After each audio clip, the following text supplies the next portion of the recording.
works so hurtful. He's doing so well. Maybe like put it on a line and so hopefully, yeah. Go British. Well, we shouldn't be done also today. Very well photo. Yeah, apparently. Podcast it was much.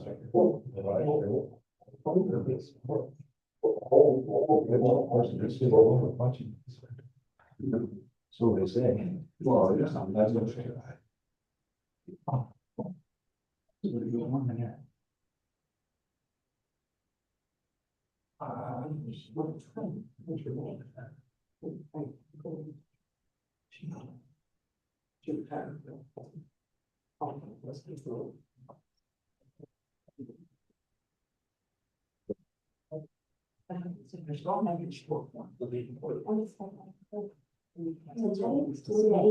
It's for life, yeah. All right.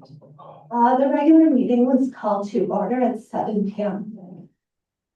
The regular council agenda for April 20th, 2026 was accepted as presented with the following changes.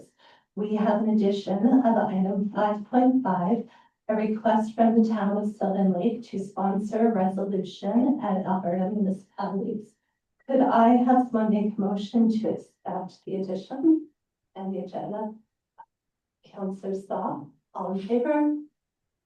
Motion carries. Okay, right out of the gate, we have Ursula Sherwood joining us from Community Futures. Hi, with Ursula. Hi, yes, I am so sorry. My camera won't work. Oh, hang tight, Ursula. We just gotta get sound working properly for you. Yeah, I'm short of restarting my computer. That might help, but then I will be several minutes late, so it's up to you. Can you hear me? Can you hear? Yeah, can you hear me? Ursula? Can you hear us, Ursula? Yes. You can hear us. Are you able to speak?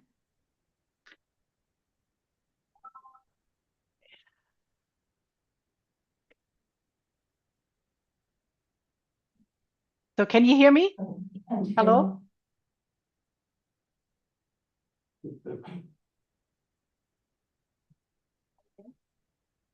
can't hear her anymore. Ursula, can you try speaking again? We heard you for a moment, but it was very quiet. Okay, can you hear me now? Hello? Is it coming out of this TV? I'm tired, Ursula.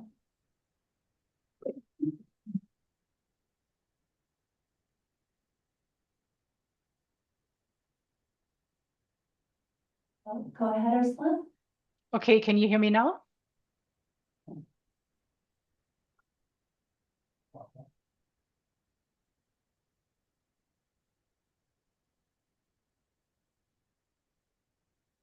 I'm sure because I look. Okay, can you hear me? Hello? Hello?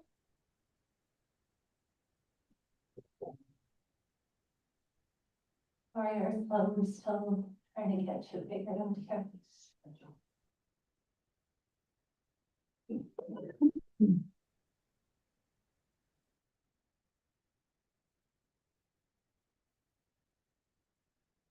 And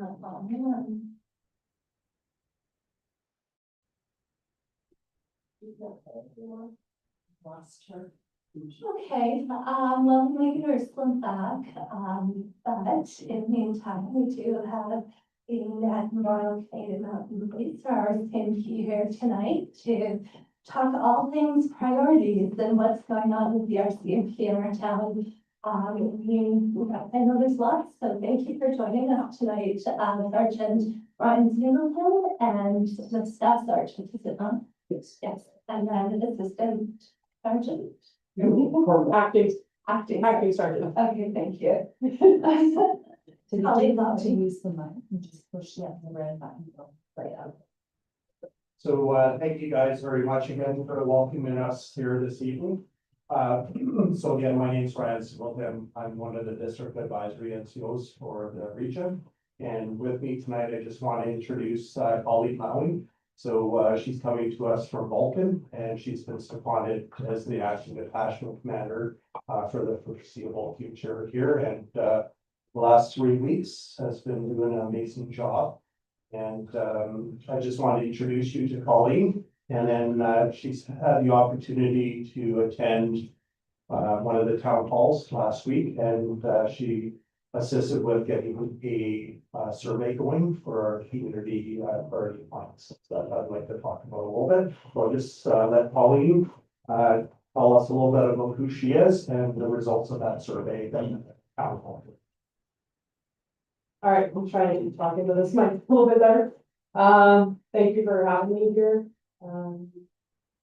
Like Ryan said, I'm seconded here from Vulcan, so live in Vulcan. I've been working in Vulcan for the last almost 2 years. 25-year service with the RCMP, so I've been around to lots of different places and done lots of different stuff.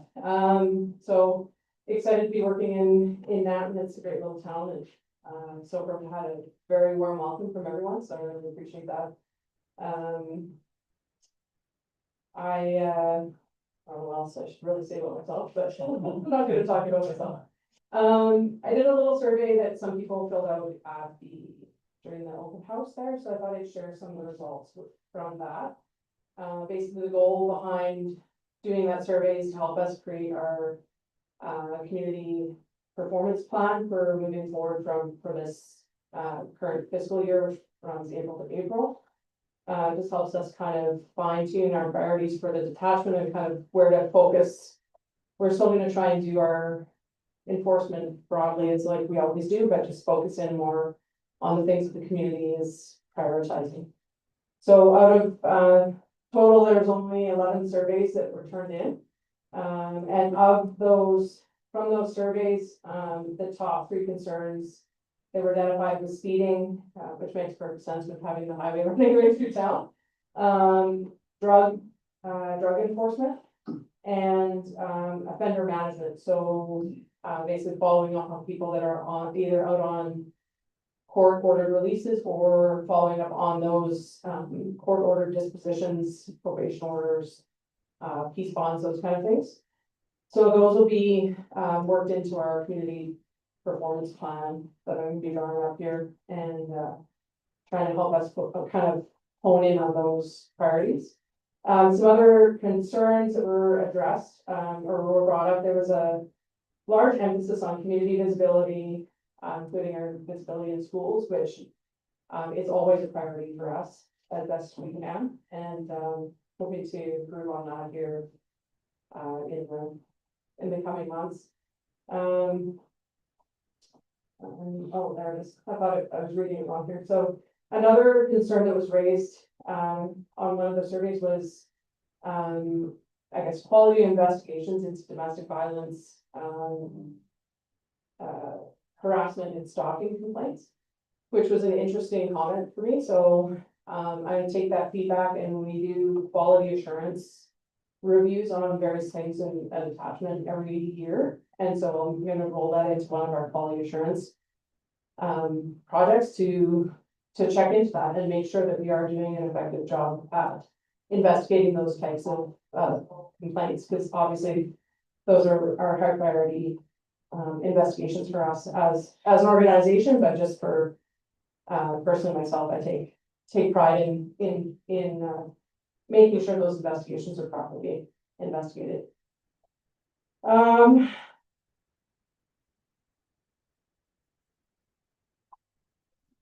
Yeah, I think that's about it. Sorry, I'm just reading through my notes. So one of the things I'm not sure if we discussed was Nan's in a pretty unique position. So some of the other detachments that I help oversee, we're actually doing a study with the University of Calgary on domestic violence.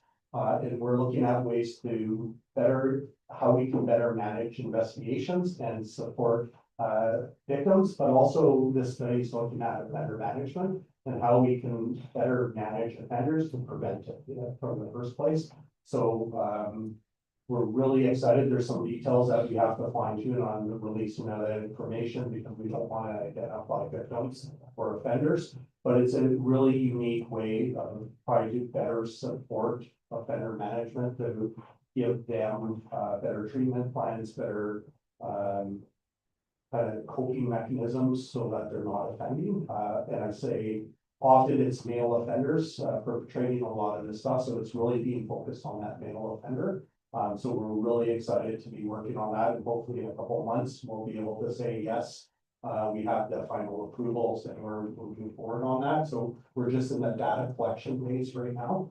But we're super excited about that one. And obviously we have the Rowan House, so it's a direct support to the really good work that they're doing there. So, we're working with High River, Okotoks, Vulcan, we're gonna have on board, as well as NAT. So it's gonna be a solution for local residents, which we're really excited. One of the other things that I was remiss about not talking about before was one of the other opportunities that we're looking at NAT. So the RCP is committed to Nanton, and we have been struggling with the current facility that we're renting right now.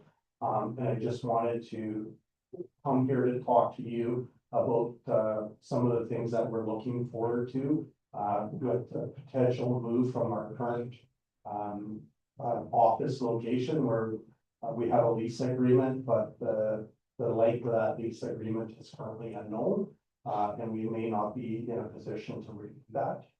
So we have reached out to the community, and we're working with your teams on what that potential move to a new facility might look like. We did provide a comfort letter to the community, basically saying we would be in agreement to have a lease agreement for at least 20 years. So we have commitment, and any renovation costs would be associated with that rental agreement. So there's certain things I can talk about, certain things I can't talk about. Obviously, there's a lot of details that still have to be worked out, but I'm here to answer any questions on what that might look like. The facility that we're in now is from the 1960s, so we had outgrown that. We have some concerns from residents about the noise with the sirens and leaving. We do not have cell capacity, the technology, the buildings in poor condition. So we have to be fiscally responsible and basically look at what that next 20-year picture might look like. And that the current facility we're in now would not meet those needs. We have a lot of concerns from residents about parking, police vehicles running. There's a great debate on why police vehicles have to run. And there's some technology, some key in the computers and stuff like that.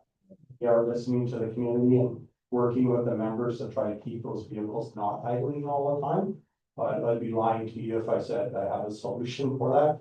It's something that we've been really challenged on, is try to get that message. So right now we are working with your teams to try to come up with a permanent solution to maintain that policing presence in your community.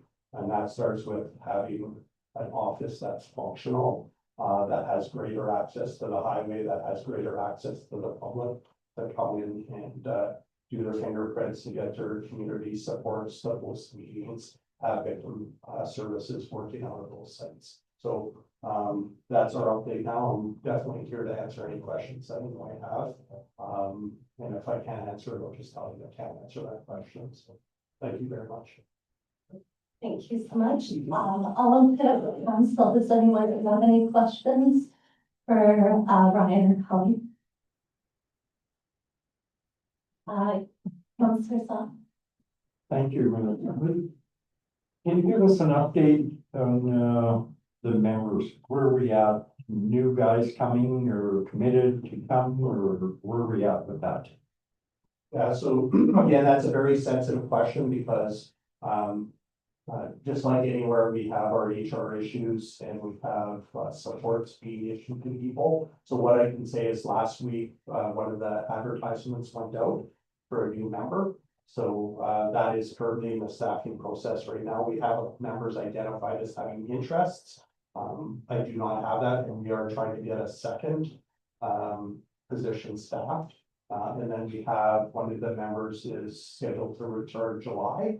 But to answer your question, today we had what, 4 members working here, which we've never seen before. So we are being subsidized by the relief unit and by overtime. So I look at Colleen because she's I handed that off to her, but she's been working very diligently. And again, we have solid resources up till June or July, June right now. Yeah, we currently, our schedule is filled, unfortunately not with necessarily permanent local members. But lots of really, excellent members from around southern Alberta that have agreed to come in. So I have the whole May schedule right now. We have members scheduled to work, a day shift and a night shift member working out of the NAP detachment. I'm away for a little bit, but once I'm back, then I'll be in addition to those members in our detachment. So May is looking really good, and I've already started working into June. We do have relief members committed to come to work in Nanton for end of May all the way through into the beginning of July so far, and I don't think they've done their schedule past July, but we do have that commitment from relief as well, which is encouraging because it was looking a little bleak there, I'm not gonna lie, a few weeks ago, but as far as coverage, like actually in Nanton, we're looking really good right now. It'd be nice to have that consistency, but for now, we've at least got bodies.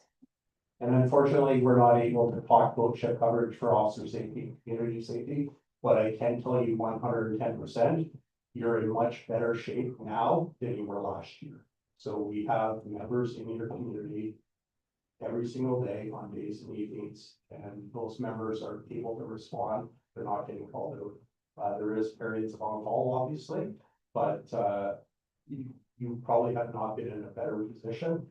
I could probably say that to 2 to 3 years right now because we have so many members currently working in the town.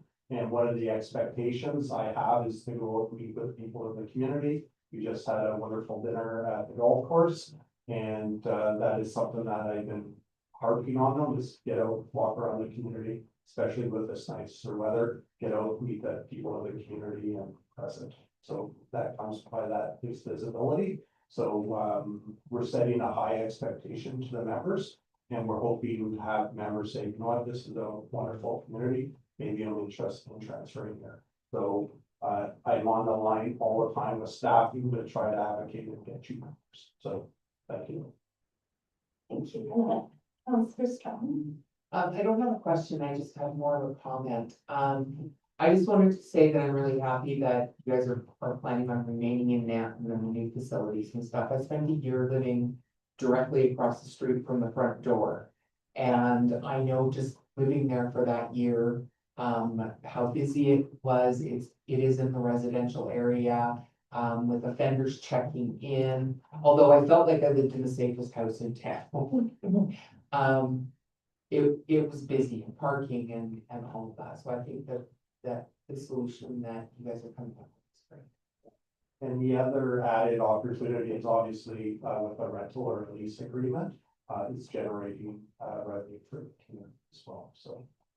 And having a new facility, it does attract members, because that is something that they look at, and let's face it, like businesses and the RCMP, we're competing against other locations. So if we have nice facilities that people want to stay and work out at, be part of, it's truly going to attract people. Any other questions, comments? Councillor Saul? Thank you. Just apologize to council, first of all, I'm not 100% clear, and you said you could answer maybe some questions on the lease.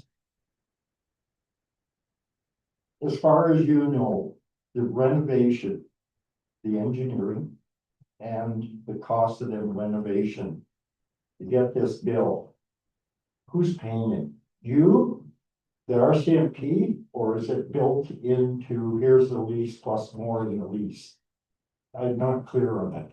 Yeah, that's a very good question, and we have been having a lot of meetings. So we have an operations strategy branch, and we have an asset management group, and then we have a divisional or regional asset management group. So the regional is based out of Regina. K Division Asset Management is based out of Edmonton, and we have been having calls. So the way that most lease agreements are structured is we have building requirements that you have to have security clearances, and we have certain departmental security requirements. If we're having cell block area, if we're having weapons, if we're having equipment, there's certain requirements that are required, which costs money to engineer and to build into it. Obviously, if we have exhibits, we don't want people breaking in and having access to exhibits. So there's very strict protocols on what can be done. So that's all a cost on the RCMP. So the way that contracts are written is that's built into the cost of the lease. And typically it's captured in a way that that investment is captured within the first 2 years of the lease agreement. So if a renovation is gonna, a made up number, $1 million, typically that's done over a 20-year period. But if we're asking for specific renovations that are gonna be like 3 or 4 or 500,000, you can build that into the cost of the lease. That's normally returned to the community within the first 2 years. So this is all part of the contract negotiations and stuff like that. So that's out of my hands. And to answer the final question, it's the RCMP pays for that. So there'd be a billing back process or like a journal vouchering. So we would tell the town, if the town's writing the contract, this is what our requirements are. The town would build it, or the contractor would build it to those specifications. And then we would build a cost into our lease agreement. So I understand that we get X amount of dollars for the lease. And then on top of that, for the first 2 years, they divvy that up and that's the extra payment. But either way, we still carry that debt for 2 years, right? The renovation cost. I think that's still all being worked through contract negotiations and things like Yeah, that, it's like yeah, we're- so ultimately that still needs to be sorted out. Yeah, that's a very complex issue and that is being worked on, and that's why we have meetings like this and we continue to have it, and it's all part of that negotiation, so. Thank you. I have a couple of questions, just questions we've heard in the community. I don't know if you'll be able to answer them, and if not, that's no problem, just say so. But just things we're hearing in the community, so. As far as your current location, what is the timeline? Is there a timeline for that lease expiry, or is it to be determined kind of thing? Yeah, that's a very good question, and that's one of the things, we have to be careful because it's a private lease agreement. And then there's been some changes with the ownership of that property. So our current lease agreement expires in September. Obviously, we would be looking at, we don't have a timeline on when this potential building might be available for us. There's currently leasing of the other half, we have Force House attached to that, and there's currently a tenant in that location. So very good question, but it's kind of unknown. But for us, the timeline is really on the community, on the town, on when that additional space would be required. The current understanding is it would probably take us 2 to 3 months to do the work in there that we need. But again, that's all part of that consultation. That's all part of the DSS requirements on how much renovations and stuff would need to be in there. But our timeline, that December, January, February timeline. But again, that's very dependent on when the town makes the final decision on, yes, that space is going to be available to us or not. So any way it goes, we need to find a location for us because it's currently up in the air right now on the current lease agreement for that facility. We'd be happy to stay in there if we could extend, but it's currently not meeting our needs. And there's significant investment that has to be made with that property. Thank you.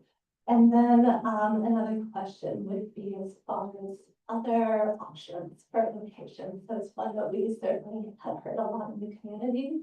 I know it's been about a 2-year discussion with you guys, and that there's been various departments looking for different options and opportunities. We were told that they were not building new, that they could only be leasing buildings. That was kind of the direction that the RCMP was giving. yeah, I'm not sure how much you're able to talk or how much you might feel aware of, but are there other options available to you to consider? There's not too many other options available. I have, in my experience, I have assisted with building other detachments. It's typically a 5 to 10 year plan.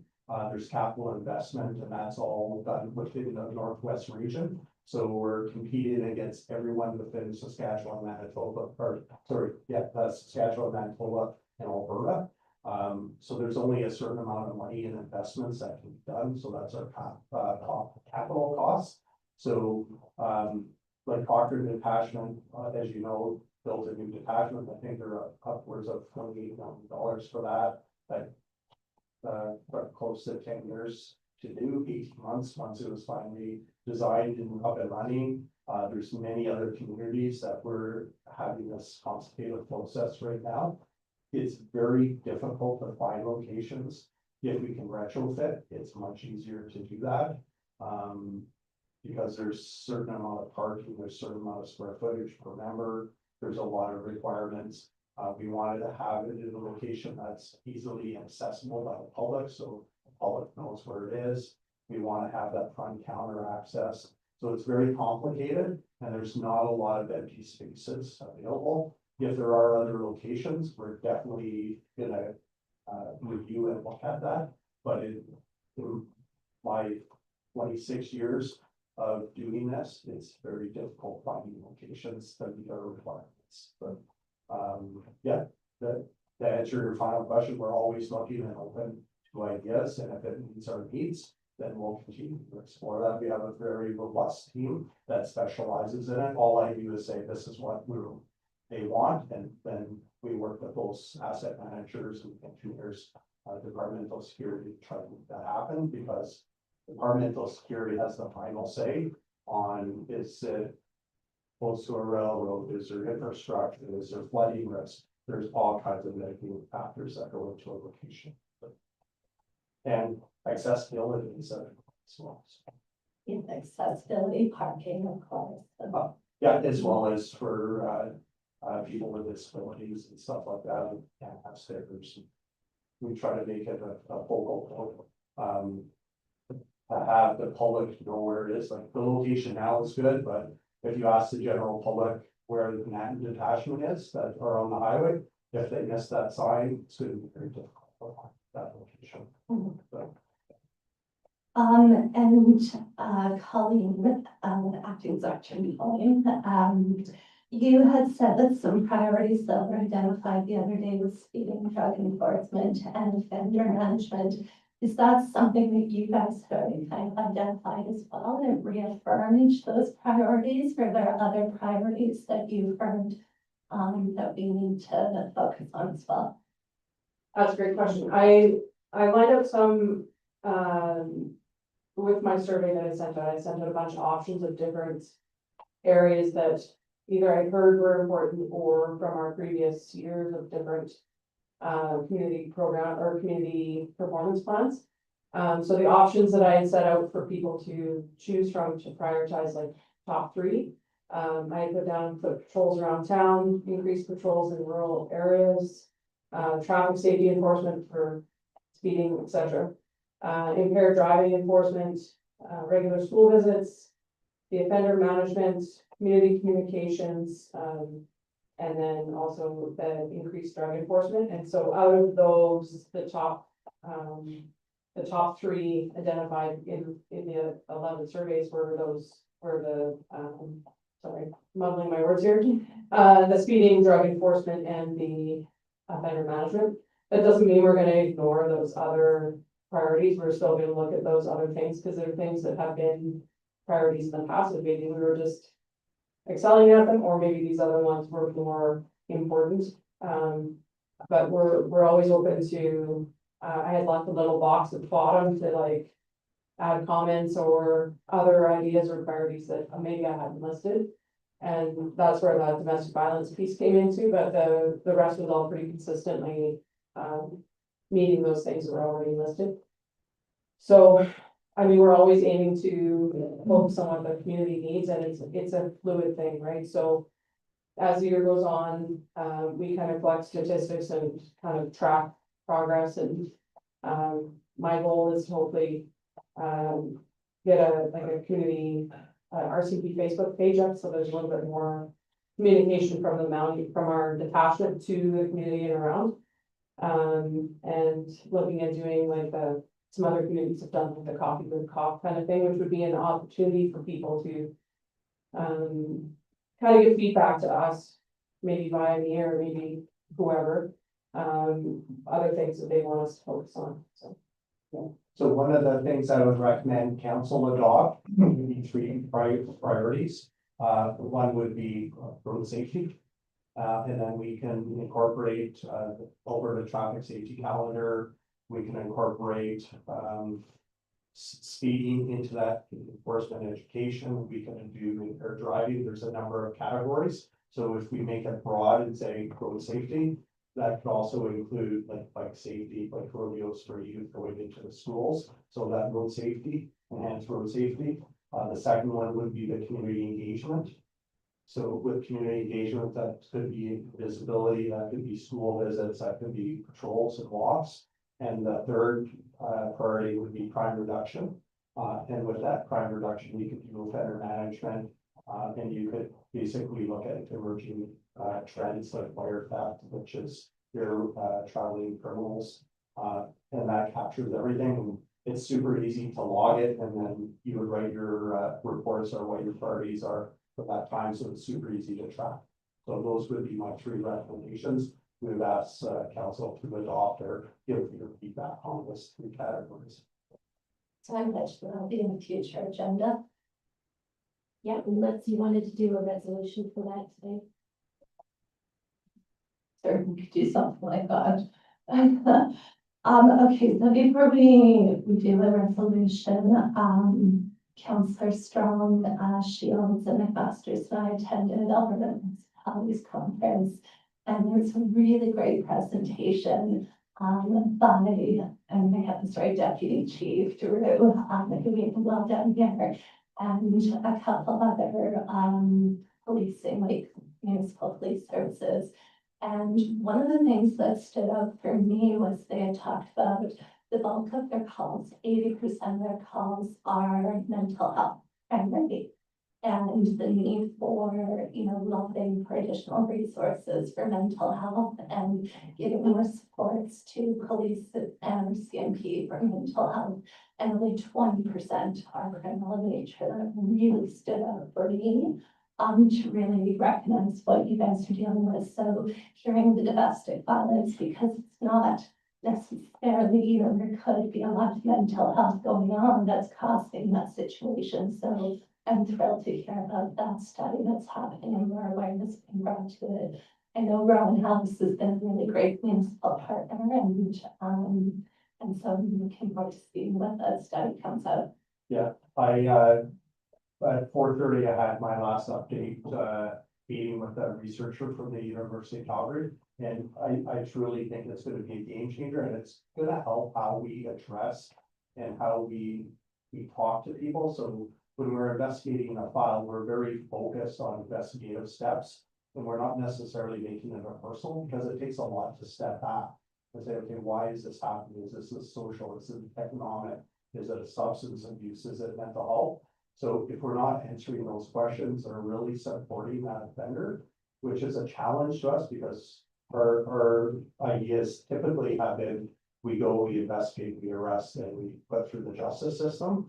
But doing something as simple as saying, when you get released from jail or you're on conditions, we're going to be coming and checking on you, and not to harass or to do things, to make sure that you're getting the support and to make sure that you're able to have that connection with the member. Because if I go there, like a lot of people can become de-escalated just by saying, oh, I know why. And like, I know he's gonna talk to me like a human that is gonna de-escalate. Because most of the time, let's face it, when the police are called, it's not under good situations, and people are gonna judge that, or they're not gonna be listened to, because at the end of the day, the police officer might be having a terrible day too, and their fuse might be really short. So it provides us an excellent opportunity to change how we're doing things as well, and how we're having those interactions. So that community and youth engagement. So if you go and you see someone and you're talking to them, in a coffee shop and just say, hey, how are you doing? The next time you see that person might be in a completely different situation, and we can de-escalate that situation. So I'm super excited today. I'm not just saying that, I'm very excited about this opportunity. So Okay. Okay. Any other questions before we make the motion? So the motion would be to adopt road safety, community engagement and crime reduction. Who would like to make that motion? You're strong. All in favor? Motion carries. We really appreciate your time, and I know we'll be working closely with you guys as we have for the last few years as well, but we've got a lot going on. Recruitment, of course, being a big one. We're always available if you need anything to help get messages out. We believe in a strong partnership with Harris Community. Terry Wicked, Councillor Terry Wicked, standing our CMP member, kind of instilled that importance, and we have really stuck to that over the last 8 years. We'll continue to connect with you guys and set priorities with you. Thank you again. Thanks for having us. Absolutely, anytime.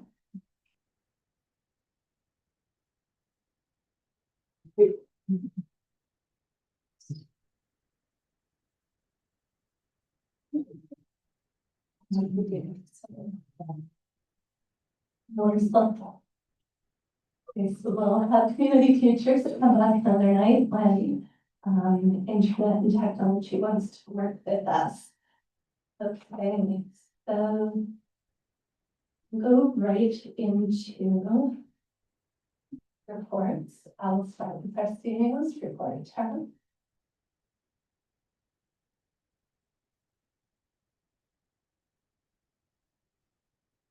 So staff has updated the status report and the capital project report. If there's any questions on that, we are looking to reissue the RFP for the gateway signage again with really tight parameters this time on that.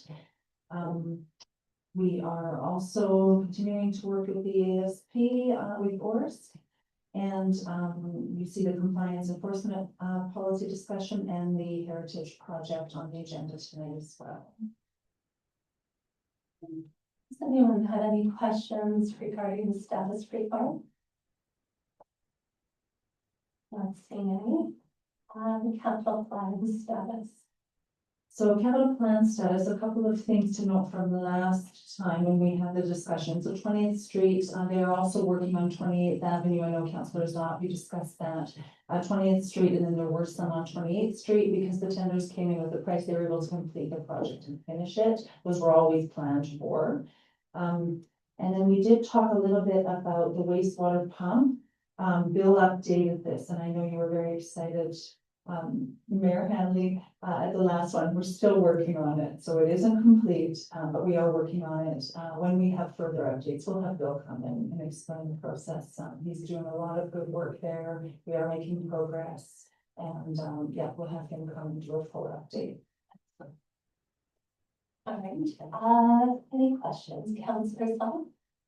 Thank you, Member Hamley.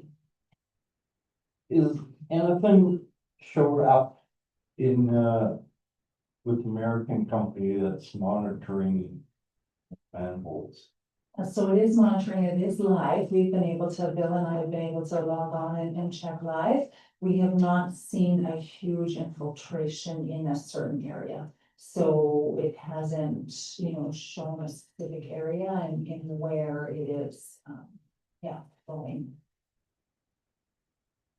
Any other questions? Not seeing any. We'll go to your report.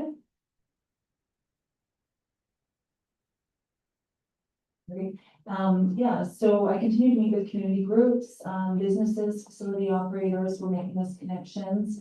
Some of the businesses have been approaching staffing issues, different things like that. So we're making those connections through other provincial bodies as well. The open house was well attended. The RCMP, I noted 8 responses. That was from that night, but we were able to get a few more coming into the office. We did the kickoff meeting for the spring line water study project under the ACP grant with the MD of Willow Creek. So we're excited about that starting as well. And then just for your information, I provided this, I know the mayor reached out as well. You'll note that in the report to, the province, there are some electoral boundary changes proposed in that report. And so I just provided it for you here, the link is there, it's obviously not adopted yet, but that's what the finding was, so that will affect Mountain if that is ever adopted. And the electoral boundaries change from provincial standpoint. Any questions for Tara on her report? Not seeing any, we're going to the financials, accounts payable, Clint, was there anything you wanted to highlight? March was a pretty busy month. You'll see some bigger expenses in there, as far as capital is concerned, the dewatering project. New skid steer purchase. The road assessment that was completed last year, we will find an invoice for that. Otherwise, mostly business as usual. Any questions from council? Councillor Soft? Thank you. Unfortunately, it's blank right there about the sludge. There was a check written for $18,976. During the open house, I asked Bill, he told me that we hadn't shipped sludge for quite a while. So why have we got an $18,000 bill?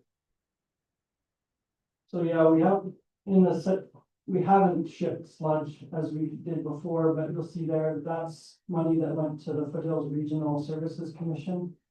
$18,976 of the total bill we paid to them was to deal with dewatered sludge. So that's the reason for that.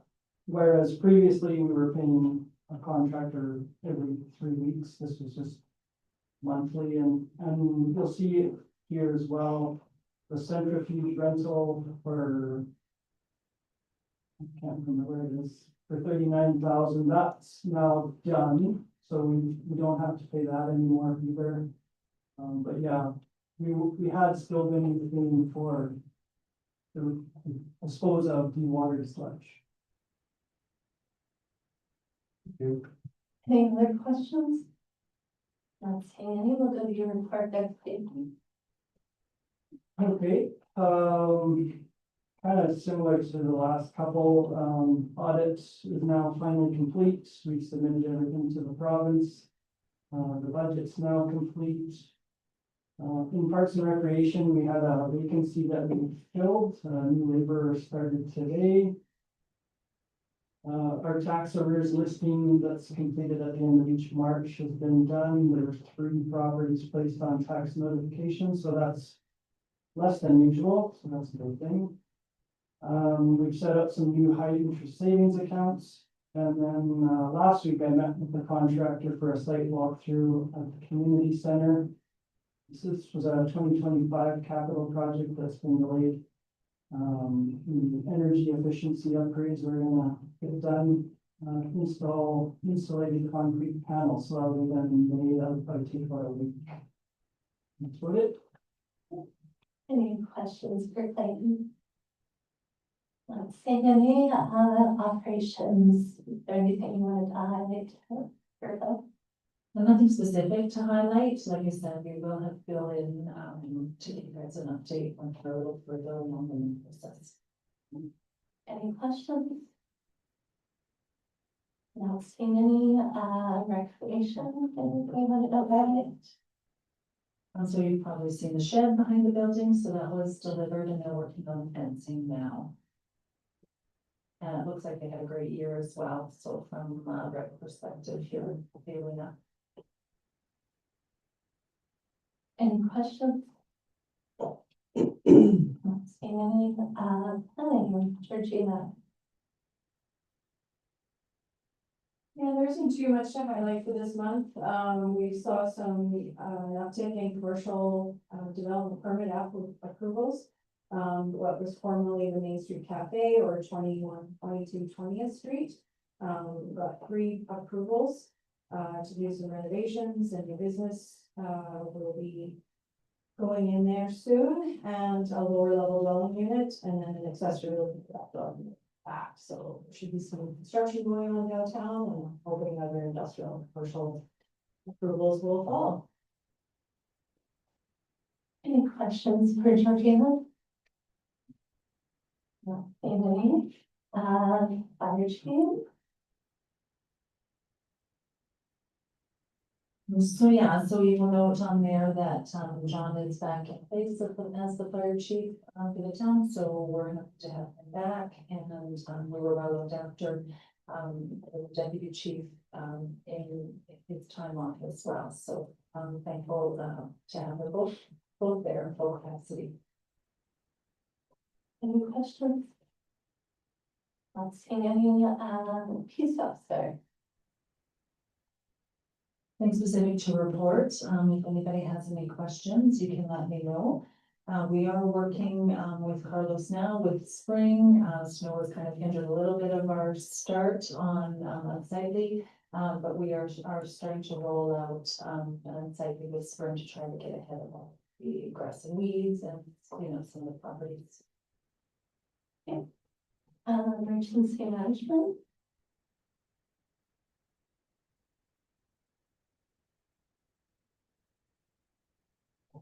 So we are all doing some training. I did some training as well. It didn't make it to the report, but it'll probably be on there next time. And so then we do have some other training coming up as well for June for staff. And the plan was reviewed by AEMA, and we expect to have that compliance letter shortly. But Shauna's doing a great job of keeping that plan updated.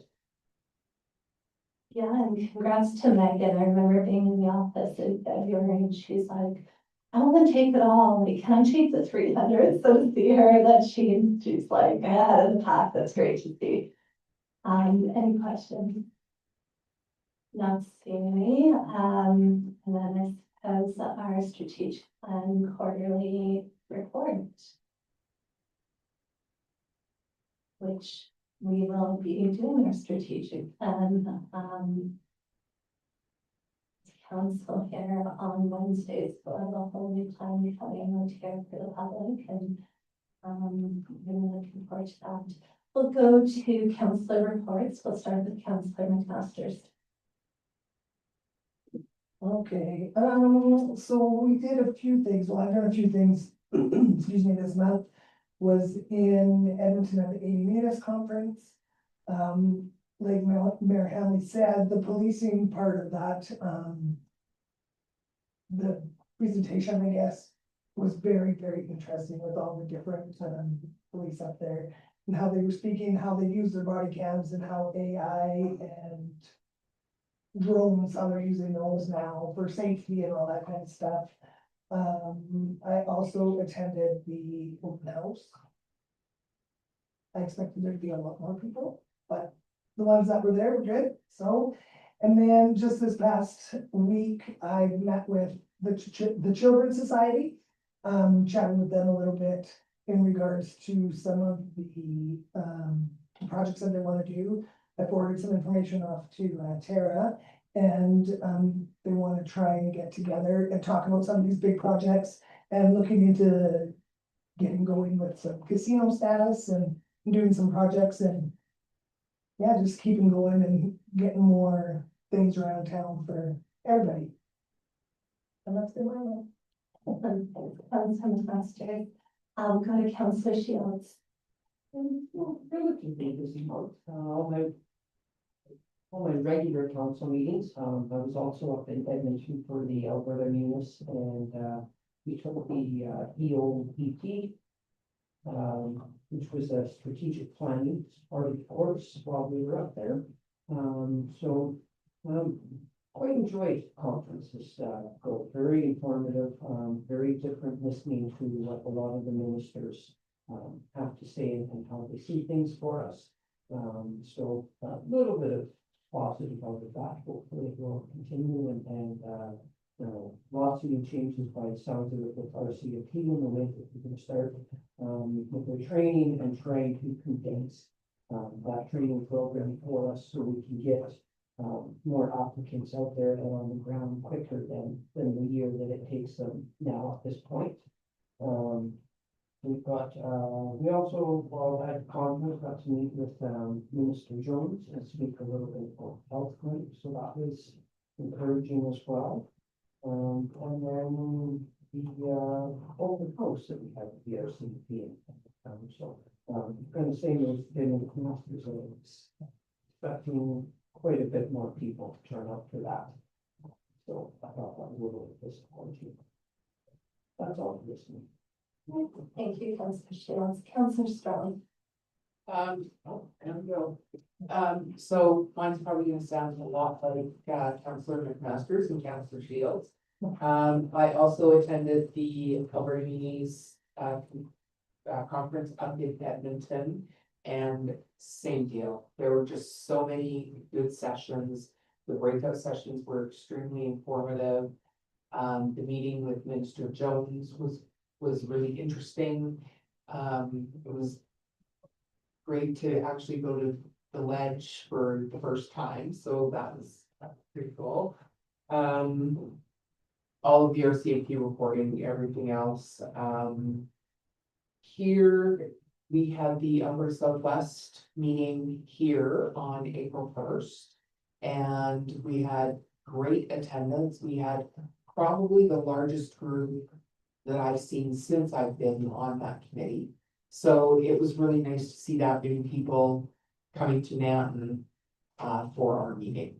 And I thought it turned out really well. And thank you to all of the administration that took care of everything and had brought us fed and stuff like that. The public open house I attended, and same thing. I was expecting a few more people. There were more people than I've seen in other open houses. But I thought that this one would have generated more, but it was so good, informative. Lots of people to talk to. And yeah, my general sort of committee meetings, naps, they're doing some really good things, looking at some extra fundraising and just setting a boundary so that we're not taking animals from all over the province and having to pay for them. So they're really sort of coming together. So I think that was it for me. Excellent. Thanks, Councillor Sterling. Councillor Mitchell. Thank you. Yeah, attended needed council meetings, open house. I'll like what everybody else said and thought a bit more, but it was a good conversation. We had a really good conversation with Jen and Darcy. It was super to sit down with them. There was Regional Services Commission meeting. It's still good there. There's money in garbage. They're doing some neat things. And I've said this before about us being a part of that, going and the foothills. We're very fortunate to do that. That is one of the best run landfills in Alberta, hands down. Some of the things they are doing is unbelievable, and it is groundbreaking, like leading way of how to deal with that kind of stuff. So we are a little bit of an outlier because we're not in the ND, but they do allow us to make some decisions. So it's been fun, and I think this is my 12th year on it, so it's fun. Libraries look pretty good. I'll say this just from two hats. From the golf course, our superintendent's been meeting with Bill on a couple things. Got a fantastic relationship right now. Not that we've ever had a relationship, but it's good to see that. And Bill's very, very willing to talk and work together on a few things. And it's been a really good relationship, and it just can continue. So aside from that, and I go to Alberta, so I didn't do all the things I did. So yeah, where we're at. Councillor Mitchell, I love every time you talk about garbage, like when you move the body off, and I've never seen anyone more passionate about garbage and recycling and all things. Because it's my first bit on there was an ongoing manager, and Joe, the new guy, is just again running with it. But when we complain about, not complain, but we have equipment concerns, you just bought a new compactor, $9 million. Right. So keep that in mind when you look. You look at them light up. Counselors up. I was there today and mentioned your name, I didn't get no special. No big deal. So, none of my, committees I'm on has met this last 30 days or so, but I did attend, committee of the whole, council meetings, Rural Crime Watch, which I'm, part of. COP meeting, Carlos came and, it was a solid, informative discussion we had there. But at the open house, I found there was some, for the few people I talked to, there's some good questions asked.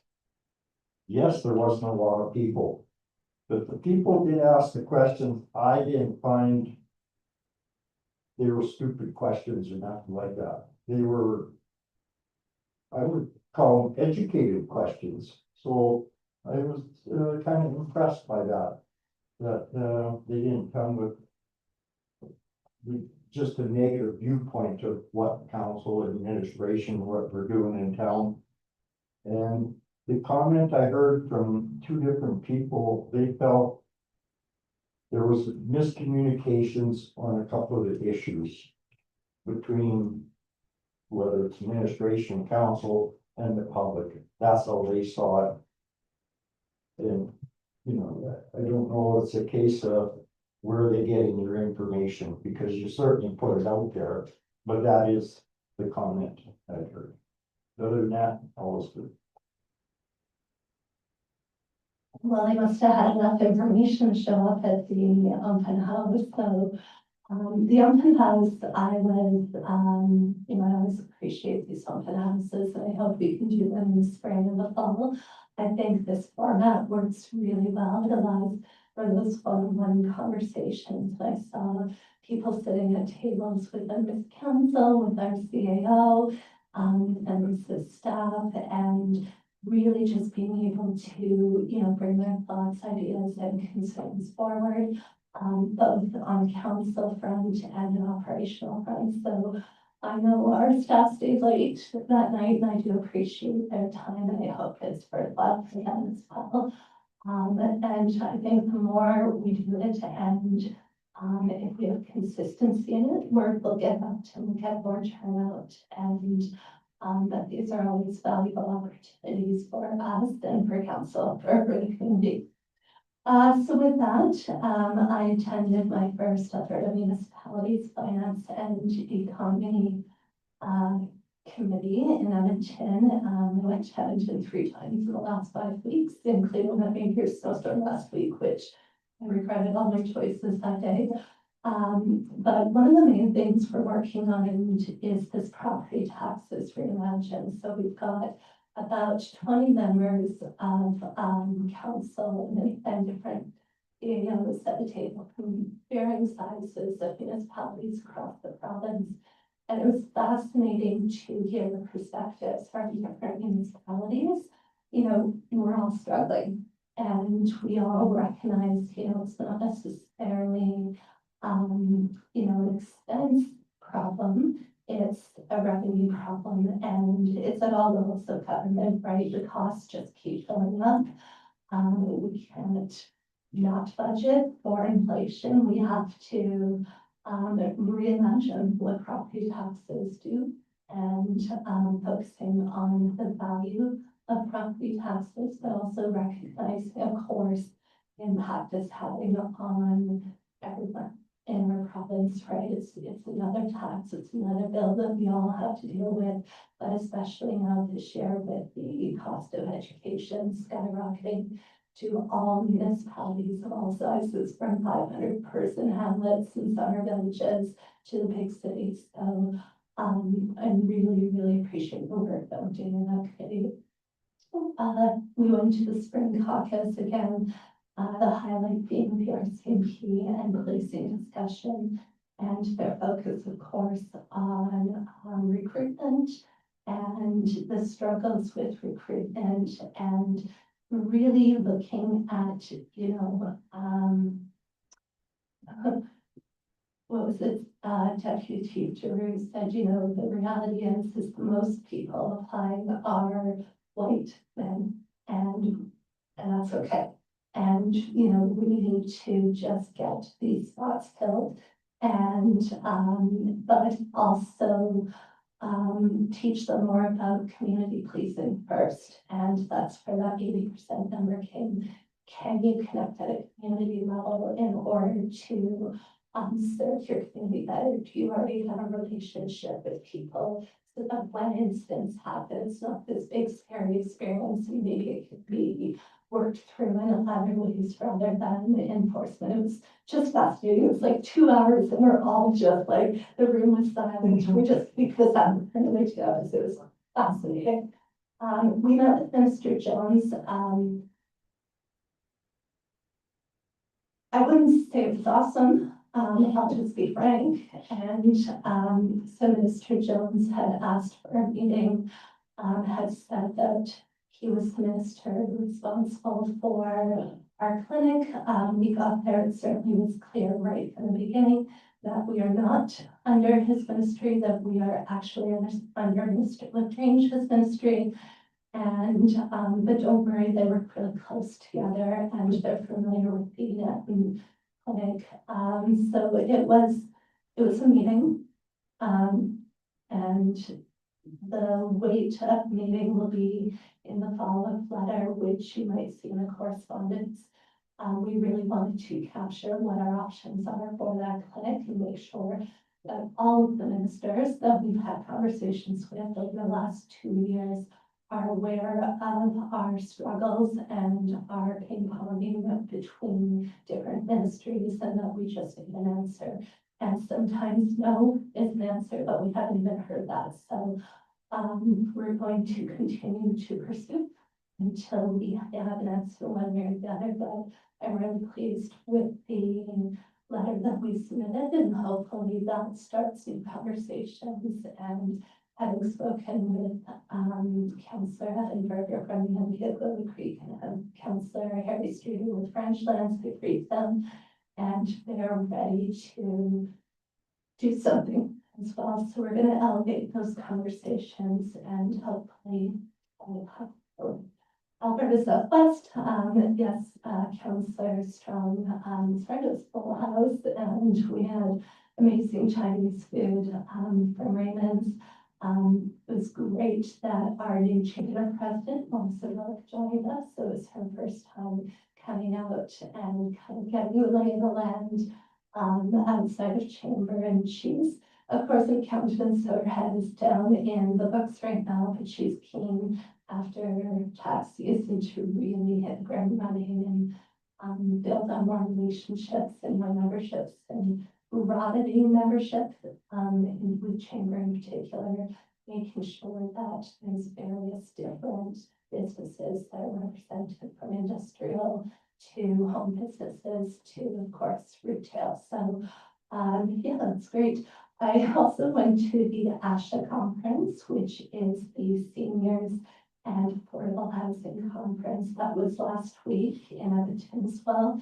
A big focus, of course, being on the new pillar for seniors housing and the various different capital funding options for housing altogether. So as with anything, it's highly needed, and there's never enough money, both federally and provincially. And big talks, of course, about the baby boomer wave that's coming and the reality that there's simply strong fits.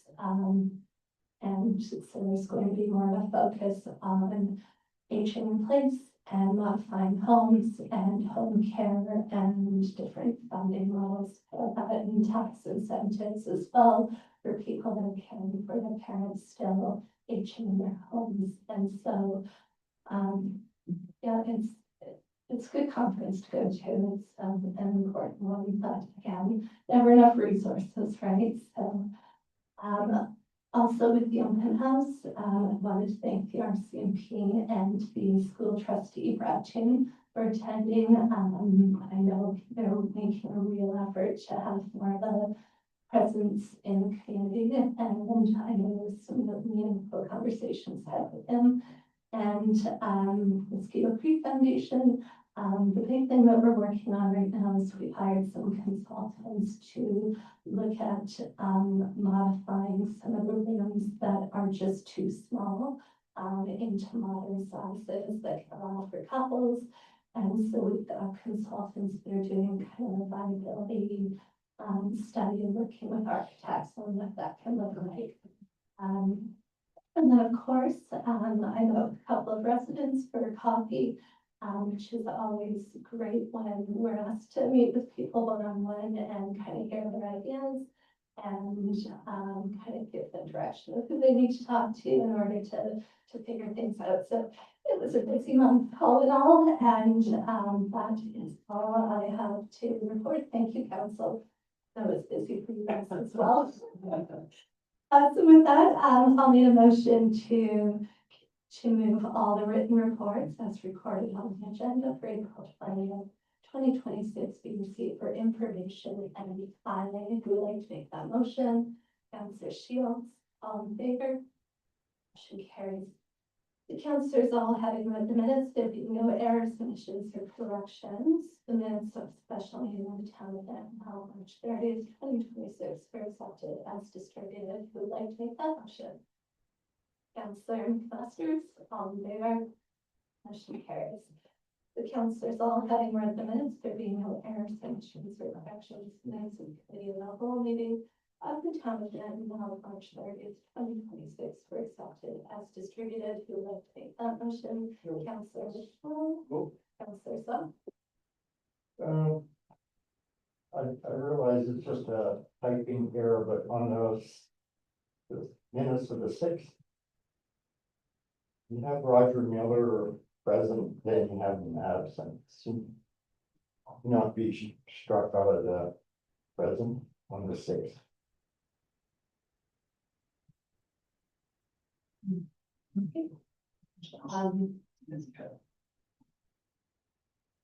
Oh, we're not on April 6th yet, but we'll come to that. I still need a motion for March 30th, committee of the whole. Oh, sorry. We will get to it. So Councillor Mitchell, I think you wanted to take that motion for the committee of the whole. All in favor? Motion carries. And then Councillor Zong, will make the motion with the correction for April 6th. All in favor, thank you for catching that, Councillor Zong. Motion carries. Okay, business from the minutes, request for decision on compliance enforcement policy. Chairman. So this was a motion that council carried at the beginning of the year to direct administration to look at compliance enforcement policy. We've done some review options, and we would recommend against establishing a standalone policy for compliance enforcement. Instead, we would advise just reliance on the existing provisions set out in the MGA and within the current bylaws. To support consistent and effective implementation, administration will develop an internal SOP for bylaw enforcement that addresses monitoring, complaint intake, and officer initiated enforcement. And so enforcement activities are prioritized based on a number of factors: location, volume of complaints, property inspections, finding, in accordance with the bylaw provisions. And then that also excludes frivolous complaints. Enforcement actions are then proceeded in a progressive manner, and it's outlined in the established processes that are already in place within your unsightly bylaws. You have great bylaws in place. The MGA also has very strict enforcement matters. It's just a matter of carrying that out. And so it's important to know bylaws always take precedence over policies. Town of Nanton designated enforcement officers are the CAO, peace officer, and planning and development officer. We're all equipped with the necessary tools to carry out enforcement effectively under the current legislative framework.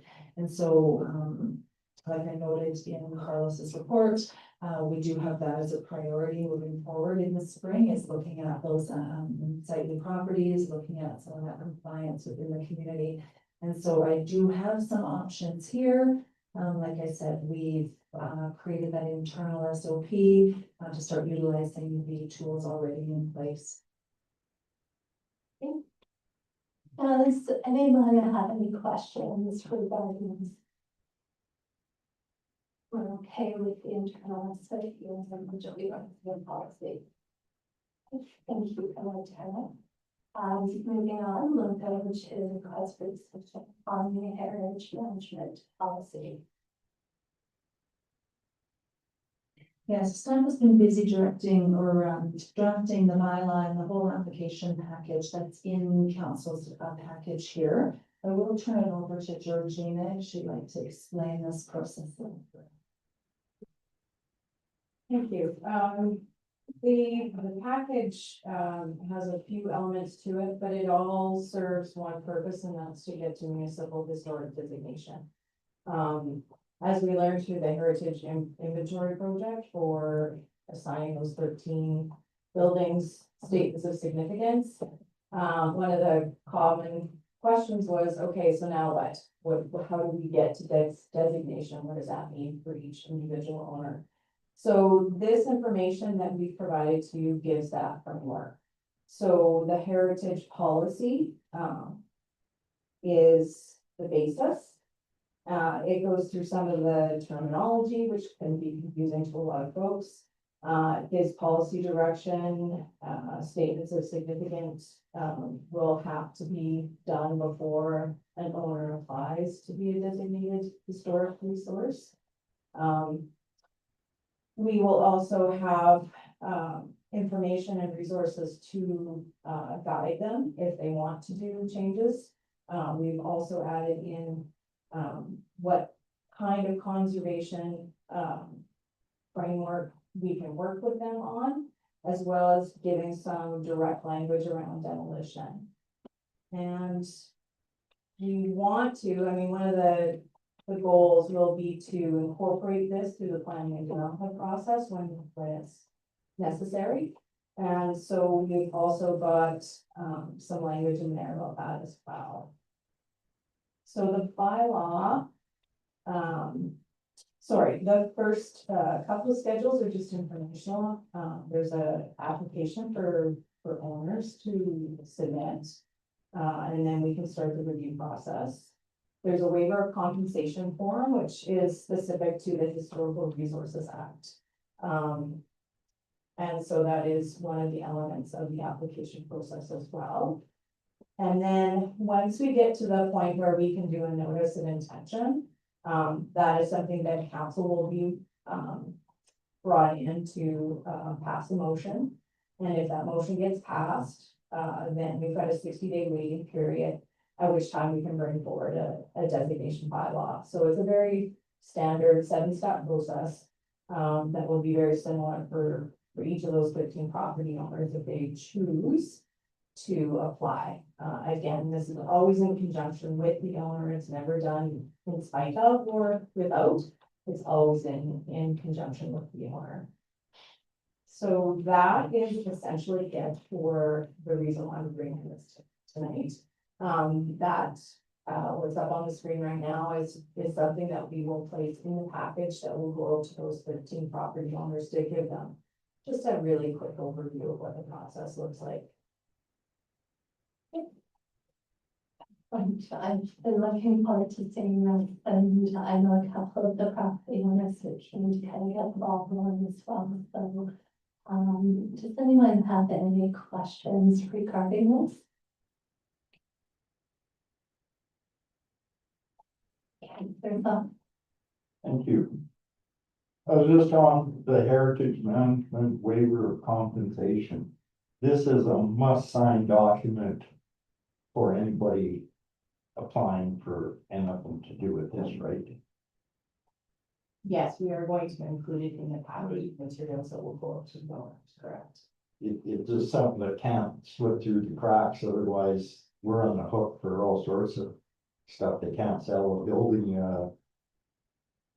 To me, it's like a golden document that needs to get signed. Any other questions?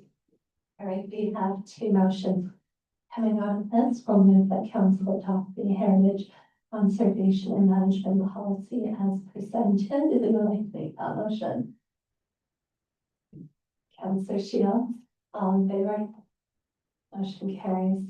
Move the council direct administration to begin the municipal historic resource destination process with the identified properties, including circulation of the policy and application materials in preparation of the required designation bylaws. Who would like to make that motion?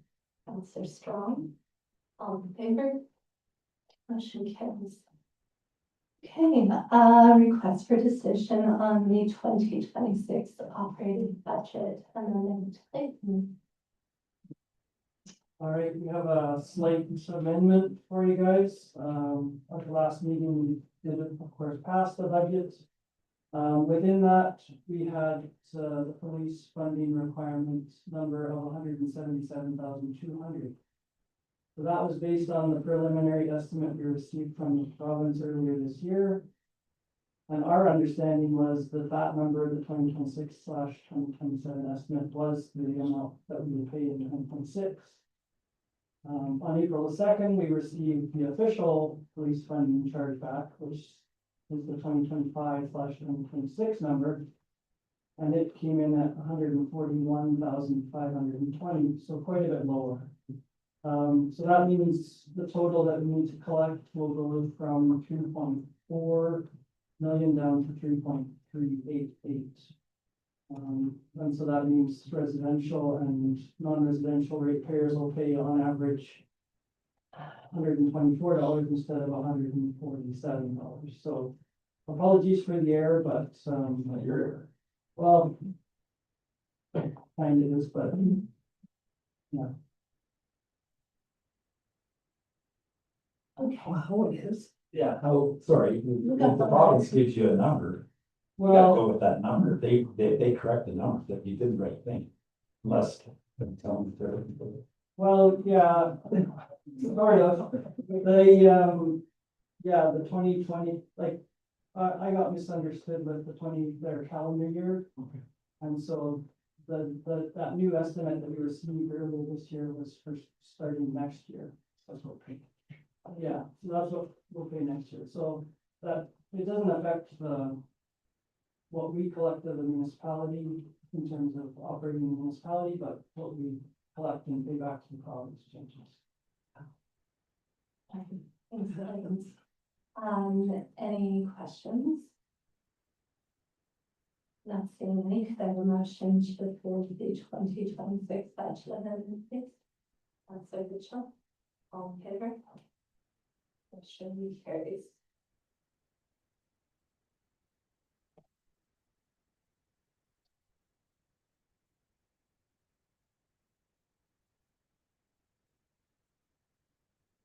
Okay. We will need a resolution to cancel the April 27th, 2026 committee of the whole meeting. Who would like to make that motion? Did you? Yes, we are. It must, I think golf season started, that's why we're. But we're gonna come back full force in May. Okay, Councillor Mitchell made that enthusiastic motion. All in favor? Motion carries. Okay, Tara, the request for decision by law regarding the report. Well, we'll have Sarah and pass out the report to council.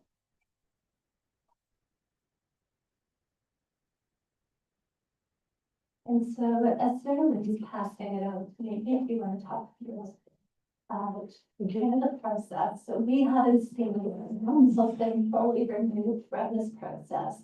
It strictly remains with the CAO within confidence while you speak to it. Yeah, absolutely. So the MGA is very specific in the requirements of petitions and how they're dealt with. when a petition is submitted to the CAO, it does remain in confidence under the care of the CAO until the petition report is presented to council. Thus, it hasn't been, seen by any other than what is presented tonight. So the purpose of this report is to present the results of that legislative review of the petition submitted in relation to borrowing bylaw 1424, and to advise council on whether the petition is sufficient under the Municipal Government Act. So council gave first reading of borrowing bylaw number 1424 on March the 2nd, 2026. The bylaw was advertised in accordance with MGA requirements. Under MGA section 231(3), electors may submit a petition within 15 days after the last date of advertising, which needed to be received by 4 p.m. on April the 6th. A petition was received by myself at 2:30 p.m. on April the 6th. Petitions are governed under the Municipal Government Act, section 219 to 226, and it lists all of the regulatory sections of the act there. So the review process is as follows. Administration conducted the review in accordance with the verification of the submission deadline, examination of the petition format and required statements, the validity of electoral eligibility, and the verification of the number of signatures. And you will find my findings there. The filing deadline of the petition is required within 15 days of last advertisement, and it was received. The result is compliant. The next page, there needs to be an identical purpose statement on each page, which is deemed compliant.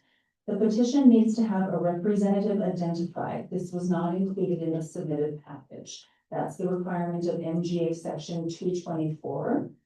The required electoral information was provided. That's sufficient. In addition, MGA section 226(2)(3) needs to have each page of the petition, including a statement of the protection of personal information. That was not included. Witness affidavit statements must be included. So the result is deficient under the MGA section 224. Number of signatures, the required signatures was 216. This is greater than 10% of the population as per MGA section 223. On the municipal profiles Alberta dashboard, it shows the Nampton's population as 2167. That also matches the provincial spreadsheet, thus the number of 216 electors. The submitted submitted signatures was 249 in total. Within the petition, those signatures that did not have dates, did not have addresses written, or duplications of signatures were excluded. The valid number of signatures within the package is 0. This package does not meet the requirement of MGA section 224. Each signature must be witnessed by an adult person who must sign opposite the signature of the petitioner. As there was no specific witness signatures signing opposite any of the signatures within the petition, 3A is not met. As this requirement is not met, the petition is not sufficient pursuant to section 221. Based on the review under the Municipal Government Act, section 221, the petition is deemed insufficient. I hereby certify it has been reviewed. The petition was also circulated to Alberta Municipal Affairs Advisory Services, as well as the town's municipal lawyers for confirmation as to its sufficiency. The determination of its insufficiency was confirmed. At this point, I will read to Mayor and Council the declaration of insufficiency of the petition. I, Tara Vandervalk, Chief Administrative Officer of the Town of Nampton in the Province of Alberta, do solemnly declare that the petition received April 6, 2026, pursuant to the provisions of section 231(1) of the Municipal Government Act, petitioning the Council of the Town of Nampton to bring bylaw 1424, a borrowing bylaw for the purpose of the renovation of the Tom Horniker Recreation Center, to add new office space and an elevator to a vote of the electorate is insufficient. Reconciliation pursuant to section 225 of the Municipal Government Act is attached, and that's my report. The recommendation is that council pass a motion to receive the CAO petition sufficiency report formally. This motion is a procedural step only to officially record that council has considered the petition. Thank you, Tara. Are there any questions from council? The resolution reads, move to receive the petition report from the Chief Administrative Officer regarding borrowing bylaw number 14244 for information. Who would like to make that motion? Mr. Strong? Oh, I had a question. So the petition is insufficient. But you wanna pass the bylaw that we accept? No, so move to receive the petition as a report. That is all we're doing. From the Chief Administrative, it's regarding borrowing bylaw. We're not passing any bylaw. So the motion reads, move to receive the petition report from the Chief Administrative Officer regarding the borrowing bylaw number 14244 for information.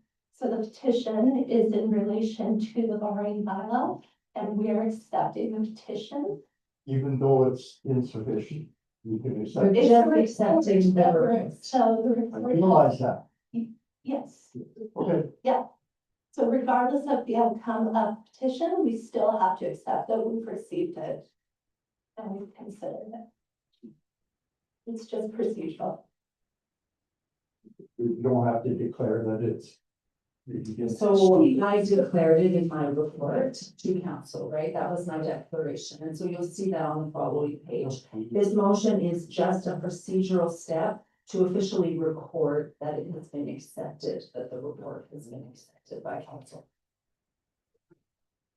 Okay, Councillor Strong made the motion. All in favor? Motion carries. So there are further implications for council to consider. If a petition is deemed sufficient, you must repeal the borrowing bylaw or submit the bylaw. Because this petition is insufficient, council may proceed with further readings and approval of the borrowing bylaw. I'll just have to ask the audience, Michelle, we hear you, and we've just got to keep our business meeting going, so if you need to talk, I'll have to ask you to step outside to have any conversations. Apologize, I thought my voice. Oh, you can hear me? Oh, I can't hear you. Okay, so moving on. We'll move on to request for decision bylaw on the property tax rate. All right, that time of the year, council's now passed the budget, and we have our requisitions, we have everything we need, so we can calculate the tax rates. And yeah, it's a pretty simple calculation. The one factor that can change is the split between residential and non-residential. To our knowledge, it's always been 75-25, so the residential tax base covers 75% of the total taxes collected, and the non-residential base covers the remaining 25%. So this is fair in that the residential assessment makes up at least 75% of the total assessment. In terms of the other classes, the non-residential subclasses, last December, council passed a resolution to set both of those. The small business subclass was set at 90% of the other non-residential rate, so a 10% discount. And the vacant non-residential class was set at 200%. So 2 times that of the other non-residential rate. So within the proposed tax bylaw, those have been set appropriately. The discount that the small business subclass will see amounts to $6,680, so fairly small, and that will be absorbed by the residential assessment. There is some additional revenue generated from the vacant non-residential subclass. However, the bylaw states that that additional money will go into the public realm, so we can factor that in. In terms of the requisitions, we have talked about that. We school, the seniors, and the police is separate, it's not an official requisition. FCS and library we used to show those separately, but we can't do that anymore. For 2026, I've shown that there, you can see the numbers and how much they make up of the total. And then I've shown the 2025 numbers just for comparison. So the total tax bill has increased by 7.5%, but the municipal portion, including police charges, has only increased 2.4%. So if you take out that police tax, the municipal increase amounts to 1.76%. A typical non-residential property will see a similar increase. You can also see by the numbers the portion of the tax bill that is municipal compared to requisitions. So it's pretty, well, it's gotten smaller over the years, whereas the requisitions has increased.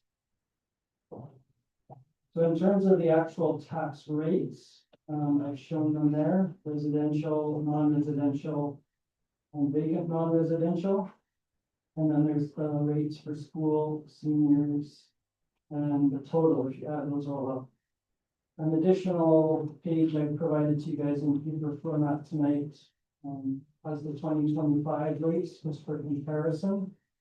You can see there the 2026 rates are lower due to our assessment. And then the second page I've shown there, kind of the same thing, but it shows the levy for different assessment levels. So the tax rates are really the rates, and although the rates are slightly lower than the previous year, it doesn't mean taxes will be lower. Most of the assessments have gone up, so people will see a bit of an increase. Ratepayers are able to calculate their taxes ahead of notices being mailed out.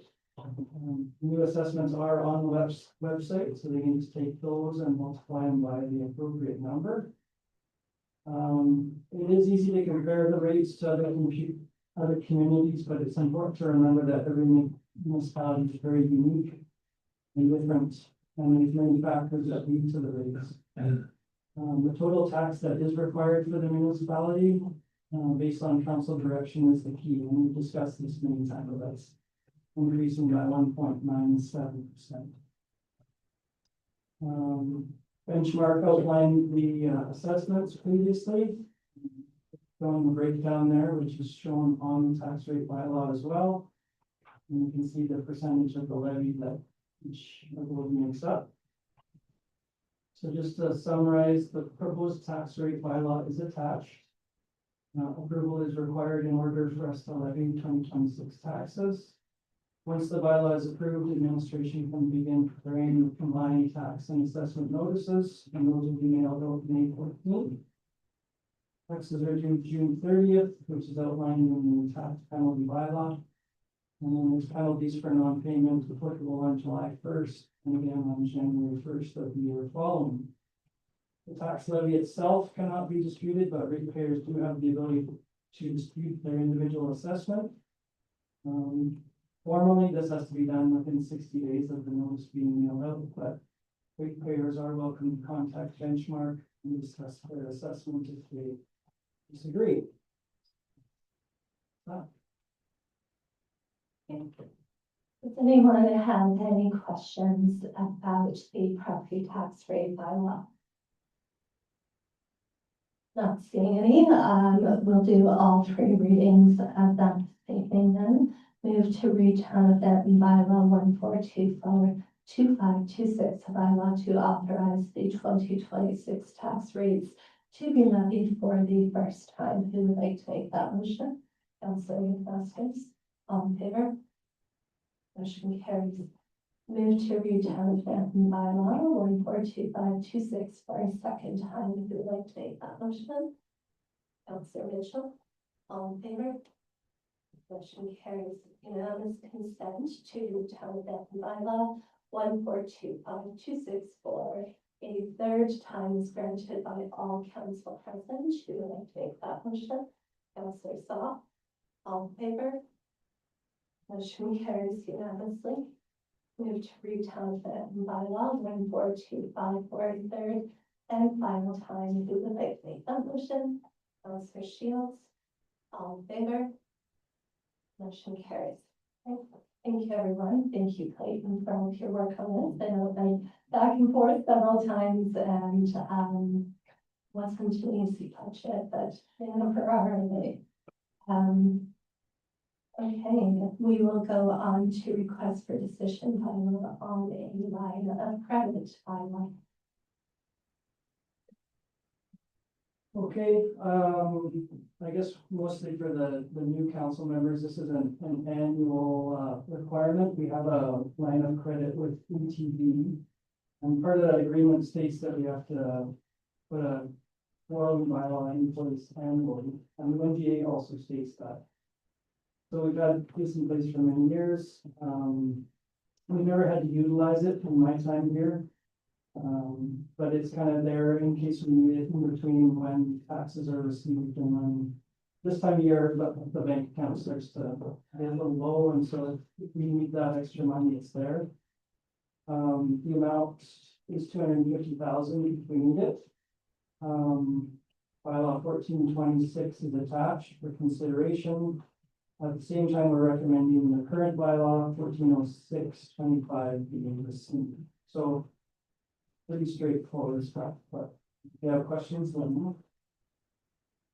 All right, does anyone have any questions regarding this?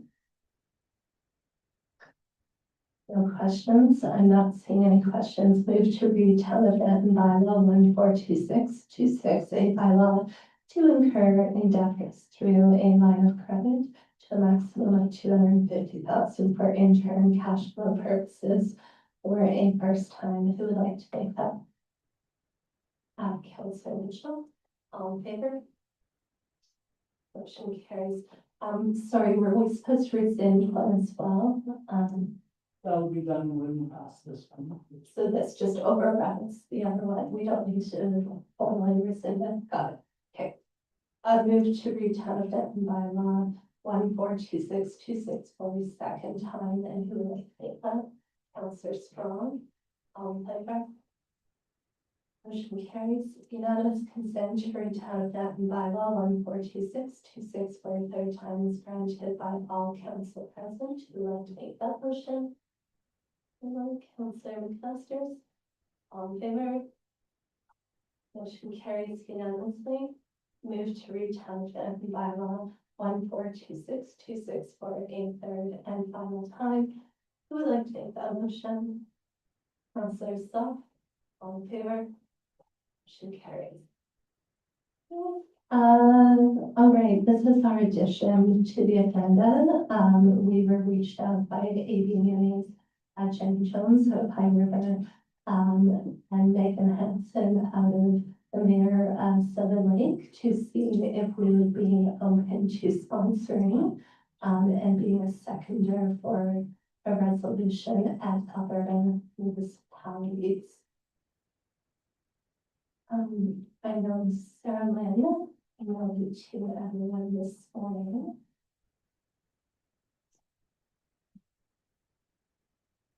So essentially, they are looking for a seconder from a community of 5,000 or less.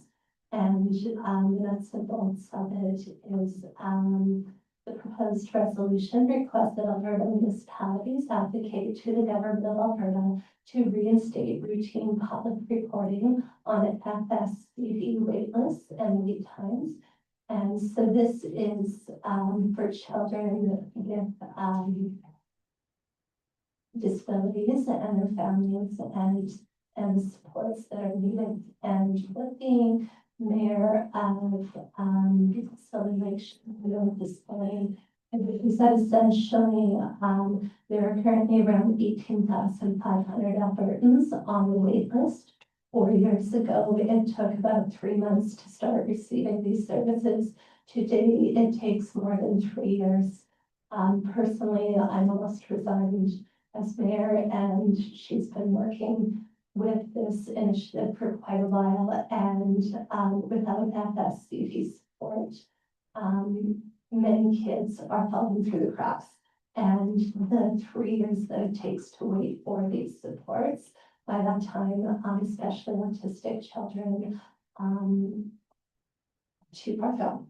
And so they are looking, to see if we would be open to seconding their motion for other municipalities to lobby the government for additional funding for these services.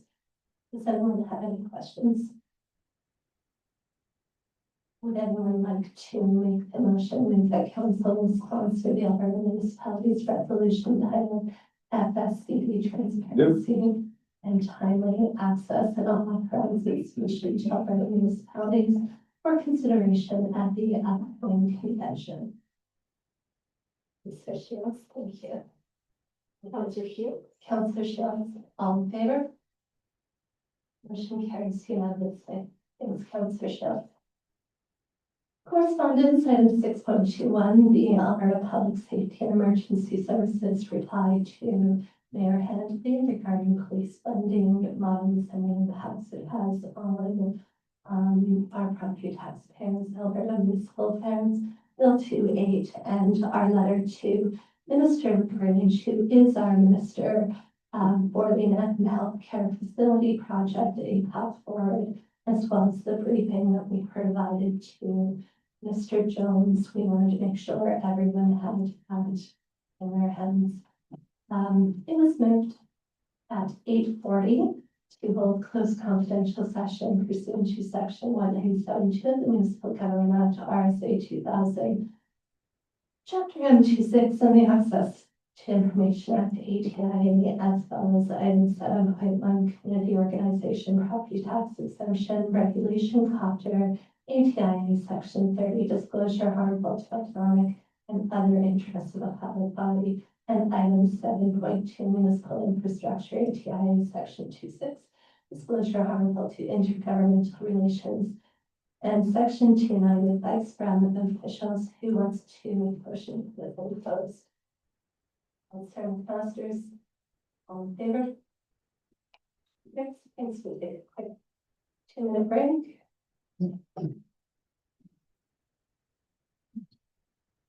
Okay.